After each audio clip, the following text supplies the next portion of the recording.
பண்ணுவாங்க. சரி.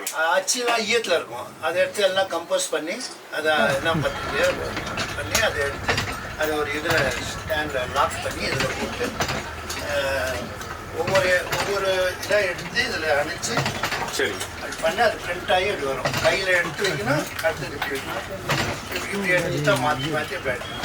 சரி. கையில் எடுத்துனா இந்த இது எடுத்துனா அது பிரிண்ட் ஆகி ஓல்டு மிஷின். இது வந்து அப்போ ஒரு 55 இயர்ஸ் மேலே ஆச்சு. 55 வருஷம் ஆச்சு. இருக்குது.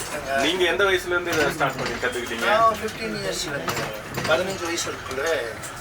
அப்போல்லாம் இந்த மிஷினில் வந்து ஒரு நாளைக்கு இல்லைன்னா ஒரு மணி நேரத்துக்கு எவ்வளோ இது பண்ணுவீங்க? எனக்கு காலில் போட்ட அமுத்துனா ஒரு 1000 காப்பி அடிக்கலாம்.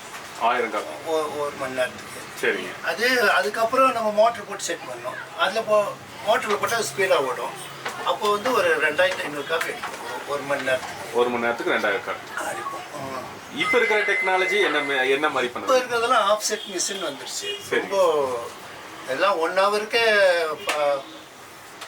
10,000 15,000லாம் வருது. பிரிண்ட் பண்ணிடலாம். அப்போ நம்ம கிட்ட வந்து அந்த மிஷின் இருக்கு. அது இருக்குது. அதை வந்து பார்க்கலாங்களா? பார்க்கலாம், கீழே இருக்குது. இதெல்லாம் முடிச்சு இப்போவும் ஒர்க் பண்ணிட்டு இருக்கிறோம். அதில் அதுக்கு வேண்டிய அந்த டை மாதிரி மாற்றிட்டோம். டை கட் பண்ணி பின்னாடி ஒரு மிஷின் வச்சிருக்கீங்களா? அது என்னங்க? இது வந்து இந்த கோல்டு ஃபாயில்லாம் பண்ணுறது. சரிங்க. அதில் எப்படி மிஷினில்? பிரிண்டிங் மிஷின் தான். சரிங்க. இப்போ பிரிண்டிங்லாம் இந்த டெக்னாலஜி முடிஞ்சதுனால இதை ஆல்ட்ரு பண்ணி சரிங்க இந்த ஃபாயில் மாட்டி இந்த ஃபாயிலில் வந்து இந்த மாதிரி வெட்டிங் கார்டெலாம் இதில் ஃபாயில் பண்ணுறீங்க. ஃபாயில் பிரிண்ட் பண்ணுறேன். இதுவும் ஆக்சுவலி ஒன்று கையில் வச்சு தான் அடிக்கணும். சரி சரி சரி சரி அதில் பண்ணிட்டு இருக்கோம். சரி சரி. இன்னும் ஞாபகமாக வச்சுருக்கீங்க? இன்னும் வச்சுருக்கோம். இன்னும் மிஷின் வந்து ரன்னிங்கில் தான் பண்ணுறோம். சரி. அதுக்கு தகுந்த வேலையை செஞ்சுட்டு இருக்கிறோம்.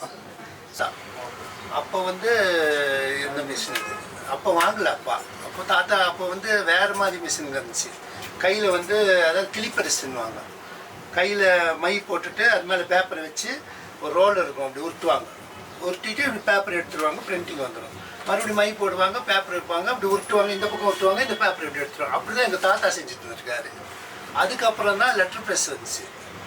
அதை வந்து எங்கள் அப்பா தாத்தா போனதுக்கப்புறம் எங்கள் அப்பா இந்த மாதிரி மிஷின் வாங்கினாங்க. அப்பா வாங்கி அப்பா இருந்து இறந்ததுக்கப்புறம் நான் ரன் பண்ணி நான் பொழைச்சதே இந்த மிஷினில் தான்.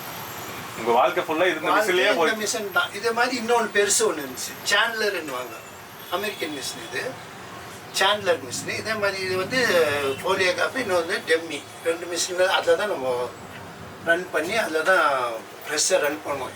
ஏகப்பட்ட வேலை செய்வோம். அதில் கனெக்ஷன் ஒர்க்கு எல்லா வேலையும் செய்வோம்.